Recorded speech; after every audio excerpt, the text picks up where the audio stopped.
ہاں جی، کہ اسی خاتون کے ساتھ رہنا ہے یا اس سے جدا ہونا ہے. اگر اس کے ساتھ رہنا ہے تو وہ رجوع یعنی وہ اپنا صلح کر سکتا ہے، لیکن اگر نہیں رہنا تو 4 مہینے کے بعد پھر طلاق ہو جائے گی، عورت آزاد ہوگی. عدت کے بعد وہ جہاں چاہے شادی کرے، اس کے راستے میں کوئی رکاوٹ نہیں ہوگی. تو یہ ایک حل ہے، یعنی کہ اس پہ قیاس کر کے بھی اگر، حالانکہ فقہ حنفی قیاس میں بہت معروف ہے، لیکن انہوں نے اس کو الفاظ کی پیروی کی ہے اور اس کو ترجیح دی ہے. تو اس سے پھر مسائل جو ہے نا وہ پیدا ہوتے رہتے ہیں اور کوئی ملنے کی صورت بھی پیدا نہیں ہوتی اور اس کا مسئلہ بھی نہیں نکلتا. تو اس بارے میں بہرحال امام مالک کا موقف جو ہے نا وہ زیادہ قابل ترجیح ہے کہ جس سے نتیجے پہ پہنچ جاتے ہیں. لیکن ہمارے ہاں چونکہ بر صغیر پاک و ہند کی حد تک ہم نے اپنی عورت کو بالکل بے توقیر بنایا ہوا ہے، اور یہ 2 چیزیں خاص طور پہ، ایک جہیز اور دوسرا بارات کے اخراجات، یہ 2 چیزیں والدین کی کمر توڑ دیتے ہیں. اور اگر ان کی 1 سے زیادہ بیٹیاں ہیں، 2-3 بیٹیاں ہیں، تو وہ ان کی شادیوں کی فکر میں اس بیٹی پر ہونے والے ظلم کو اسے سہنے ہی کا درس دیتے ہیں اور اس کے پشتی بان نہیں بنتے یا اسے واپس گھر میں لا کے بٹھانے کے وہ روادار نہیں ہوتے، اس لیے کہ ان کے بس میں نہیں ہوتا، کیونکہ جہیز اور بارات کے اخراجات یہ اتنے زیادہ ہیں کہ وہ بار بار نہیں کر سکتے. اور ہماری عورت جسے معزز ہونا چاہیے اور جسے نہایت عزت کا سلوک ملنا چاہیے اور جو ہماری نسل کی محافظ ہے اور نسل کی آبیاری کا واحد ذریعہ ہے، اس پہ ہم نے بوجھ ڈال کے اس کا کچومبر نکال دیا ہے اور اس کو ہم کوئی سہولت دینے کے لیے تیار نہیں ہیں. اور جو بوجھ سماج نے ڈالے ہوئے تھے، یہ جہیز اور بارات کے اخراجات، یہ بھی اس پہ اور زیادہ بوجھ ہیں. اب یہ ہمارے اس پس منظر میں یہی موزوں ہے کہ وہ عورت چاہے پیرنٹس کے گھر بیٹھی ہوئی ہو، لیکن وہ اپنے شوہر کے ساتھ نام جڑا ہوا ہے، اس کا شادی شدہ کہلاتی ہے. اس کا کوئی شوہر ہے جس نے اسے بدسلوکی کر کے اپنے گھر سے نکلنے پر مجبور کر دیا ہے، والدین کے گھر آنے پہ مجبور کر دیا ہے. تو یہ ہماری زندگی کے حادثات ہیں، ہماری زندگی کی، ہمارے سماج کی زندگی کی الجھنیں ہیں. اس کو ہم نے ایڈریس ہی نہیں کیا. روایت پسند معاشرے کی یہی خامی ہوتی ہے نا کہ وہ روایت سے جڑا ہوا کسی تبدیلی کو برداشت نہیں کرتا اور روایت کو اتنا زیادہ ترجیح دیتا ہے، اتنا زیادہ اپنے ذہن پہ مسلط کر لیتا ہے کہ اس کے افراد ظلم پہ ظلم سہتے چلے جاتے ہیں اور بوجھ پہ بوجھ اٹھاتے چلے جاتے ہیں اور ان کے نیچے دبتے چلے جاتے ہیں، لیکن اس سے نکلنے کی راہیں نہ سوچتے ہیں نہ اختیار کرتے ہیں. تو یہ روایتی معاشرہ ہمارا اس وجہ سے مسائل کا شکار ہے. ہم سارے کے سارے اس وجہ سے مسائل کا شکار ہیں. ہمارے سوچنے سمجھنے والے لوگوں کو سوچنا بھی چاہیے، غور بھی کرنا چاہیے اور ان مسائل سے نکالنے کے لیے لائحہ عمل بھی تجویز کرنا چاہیے. تو یہ ایلا کے کچھ مسائل ہو گئے کہ 4 مہینے تک آپ انتظار کریں. 4 مہینے اگر گزر جائیں تو اس کا مطلب یہ ہے کہ آپ طلاق دینے کے لیے تیار ہیں، آمادہ ہیں. آپ یعنی ان کے ساتھ رہنے کے لیے آمادہ نہیں ہیں تو پھر اس کو فارغ کریں. قرآن مجید نے اس کو فارغ، وہ 1 طلاق بائن ہو گئی، واقع ہو گئی اور عدت گزارنے کے بعد وہ اپنا نئی زندگی شروع کر سکتی ہے. عرب کے اندر تو عورت کے لیے نئی زندگی بڑی آسان ہے کیونکہ اس کی دوسری شادی ہونا بھی کوئی مسئلہ نہیں ہے. ہاں جی، اس کا متعلقہ ہونا اس کے لیے گالی نہیں ہے اور شادی پر اس کا جہیز کے اخراجات نہیں ہیں، بارات کے اخراجات نہیں ہیں، بلکہ اس سے اسے مہر میں ہاں جی کچھ ملا تھا، مہر میں جو کچھ ملا، اب اگر شوہر نے خود چھوڑ دی ہے تو وہ مہر واپس نہیں لے سکتا، وہ اس عورت کے پاس ہی رہے گا. اور دوسری شادی کی صورت میں نئے شوہر سے نیا مہر لے گی. تو اس اعتبار سے عرب کی عورت جو ہے نا وہ ہلکی پھلکی ہے، وہاں پہ بوجھ سارے کا سارا مرد پر ہے. تو اس لیے مرد نے خوب غور و فکر کر کے سوچ بچار کر کے فیصلہ کرنا ہے. تو یہ ہے یعنی اسلام کی تعلیم کہ بھی آپ یہ نہیں ہے کہ لٹکائے رکھو اس کو, گھر سے بھی نکال دو, اور یا گھر کے اندر ہی ہے تو قسم کھا لو کہ جی اس کے قریب نہیں جانا, وہ بیچاری لٹکی رہے, یعنی شوہر ہے بھی نہیں بھی ہے, اور اخراجات مل بھی رہے ہیں نہیں بھی مل رہے. تو اس تنگی کے اور عذاب کے عالم سے اس کو نکال کر قرآن مجید نے اسے آسانی کی زندگی بخشی ہے. 4 مہینے تک انتظار ہے, 4 مہینے کے بعد پھر وہ یہ اگلا پروسیس شروع ہوگا جو کہ طلاق ہے, اور اس کے بعد عدت ہے, اور اس کے بعد پھر وہ آزاد ہے دوسرا نکاح کرنے کے لیے. اب اگلی بات,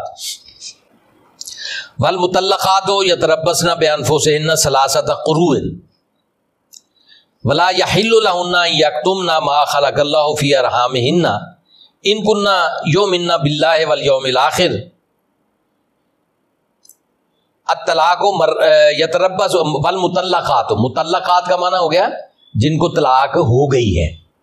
اب یہاں پہ بھی ہو گئی نا 4 مہینے مدت اگر پوری ہو گئی ہے تو ایک طلاق بائن ہو گئی, اس پہ واقع ہو جائے گی جس میں مرد کو رجوع کرنے کا موقع نہیں رہے گا.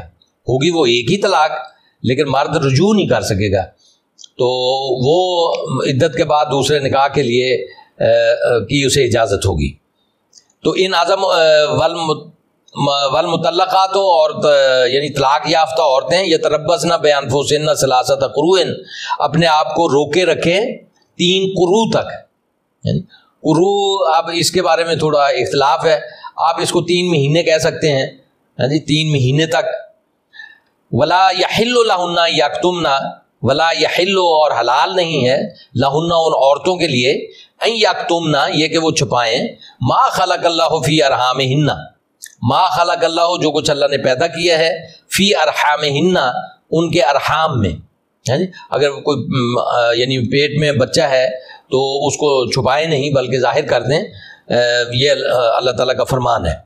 ان کن یؤمن باللہ والیوم الآخر, اگر وہ اللہ اور یوم آخرت پر ایمان رکھتی ہیں تو ایمان کا لازمی تقاضا یہ ہے کہ جو کچھ ان کے پیٹ میں ہے وہ اس کو ظاہر کریں اور بتا دیں. تو اس لیے یہ انتظار ہے 3 مہینے کا. اور اگر وہ یعنی رجوع کرنا چاہیں, شوہر کو اپنی غلطی کا احساس ہو گیا ہے اور وہ پھر سے اس کے ساتھ زندگی بسر کرنا چاہتا ہے, تو قرآن مجید کی تعلیم یہ ہے وَبَعُولَتُهُنَّ أَحَقُّ بِرَدِّهِنَّ فِي ذَلِكَ إِنْ أَرَادُوا إِصْلَاحًا. وَبَعُولَتُهُنَّ اور ان کے شوہر, أَحَقُّ بِرَدِّهِنَّ زیادہ حقدار ہیں کہ وہ ان کی طرف لوٹیں, فی ذَلِكَ اس معاملے میں, ان ارادو اصلاحا اگر وہ اصلاح کرنے کا ارادہ رکھتے ہیں. تو شوہر ہے, بچہ ہو گیا ہے, اب اس کا وہ ساتھ رہنا چاہتا ہے اور اپنی غلطی کا احساس کر لیا ہے اس نے, اور اپنی ضمانتیں وغیرہ بھی اس کی ہیں. امر واقعہ میں بھی یہی ہے کہ اگر اولاد ہو گئی ہے تو پہلا شوہر اگر وہ یعنی بندہ بن جائے, صحیح ہو جائے اور خلوص دل کے ساتھ زندگی گزارنا چاہے تو بہتر یہی ہے کہ عورت اسی کے ساتھ زندگی گزارنے کے لیے آمادہ ہو جائے, تیار ہو جائے, تو وہ نکاح ثانی ہوگا. پھر وَلَهُنَّ مِثْلُ الَّذِي عَلَيْهِنَّ بِالْمَعْرُوفِ, وَلَهُنَّ اور ان کے لیے ہے, کن کے لیے؟ عورتوں کے لیے. مثل الذی مانند اس کی, علیہن جس طرح ان کے فرائض ہیں, یعنی عورتوں کے بھی اسی طرح حقوق ہیں جس طرح ان کے فرائض ہیں. یعنی صرف عورتوں کے فرائض ہی فرائض نہیں ہیں کہ ذمہ داریاں ساری عورتوں کے اوپر اور ان کا حق کوئی نہ ہو. یعنی جس طرح ان کے فرائض ہیں اس طرح ان کے حقوق ہیں. یہ قرآن مجید ہے. اب اس کو اچھی طرح سے ذہن نشین کریں. بالمعروف دستور کے مطابق. وَلِلرِّجَالِ عَلَيْهِنَّ دَرَجَةٌ اور مردوں کے لیے ان پر ایک درجہ فوقیت یا فضیلت ہے. وہ کیا ہے کہ طلاق کا حق مرد کے پاس ہے. ہاں جی, طلاق مرد دیتا ہے اور یہ اپنا عدت گزارتی ہیں. تو مرد کو عدت گزارنے کی ضرورت نہیں ہوتی, مرد فوری طور پہ دوسری شادی بھی کر سکتا ہے. یہ چھوٹی چھوٹی چیزیں ہیں کہ جو بعد میں اسے کو سے فضیلت دیتی ہیں، بعد میں دوسرے کو فضیلت دیتی ہیں، بعد میں عورتیں کو فضیلت حاصل ہے بعد معاملات میں. اور مرد بچہ نہیں پیدا کر سکتا، مرد بچے کو پال نہیں سکتا جس طرح عورت پال سکتی ہے. ماں کی ممتا جو ہے وہ باپ پوری نہیں کر سکتا، اس میں عورت کو فضیلت حاصل ہے. لیکن مرد تنومند ہوتا ہے، طاقتور ہوتا ہے، کماتا ہے، اور معاشی ذمہ داریاں اس پر عائد ہوتی ہیں خاندان کی اسلام میں، یعنی یہ مرد کی فضیلت ہے. قرآن مجید میں آگے ذکر بھی ہوئی ہے سورۃ نساء کے اندر. تو واللہ عزیز حکیم، بے شک اللہ تعالیٰ عزیز اور حکیم ہے. اب 3 مقامات آئے ہیں جی، یعنی پہلے تو کہا نا ہن لباس لکم وانتم لباس لہن، اور دوسرا زوج کہا، اور یہ ازواج ہیں دونوں، عورت اور مرد یہ کیا ہیں؟ زوج، اور جمع ہو گیا ازواج. اور تیسری بات یہ ہے لہن مثل الذی علیہن بالمعروف، ان کے لیے اسی طرح سے حقوق ہیں جس طرح ان کے فرائض ہیں. یعنی کیا مطلب ہوا کہ یہ جو میاں بیوی کا رشتہ ہے یہ حقوق و فرائض پر مبنی رشتہ ہے. مرد کے حقوق ہیں تو عورت کے فرائض ہیں، عورت کے حقوق ہیں وہ مرد کے فرائض ہیں. حقوق و فرائض پر مبنی رشتہ ہے، اور اس کی تفصیل موجود ہے قرآن مجید میں. یہ جو ہمارے ہاں معروف مجموعہ ہو گیا ہے نا، مشہور ہو گیا، اور شوہر مجازی خدا ہوتا ہے. کوئی مجازی خدا نہیں ہوتا، بلکہ حقوق و فرائض پر مبنی رشتہ ہے. مجازی خدا سے تو آپ کچھ بھی مانگ نہیں سکتے اپنے حق کے طور پر. تو یہ یہاں کی ہندو کلچر کی روایت ہے جو مسلمانوں نے وہیں سے لی ہے اور اس کو اختیار کر لیا ہے، اور ایک حدیث کا سہارا لیا ہے. یعنی جو چیزیں ہم نے بنانی ہوتی ہے نا، وہ کسی نہ کسی حدیث کے ٹوٹے سے وہ نکال کر اس کو عام کر لیتے ہیں پھر.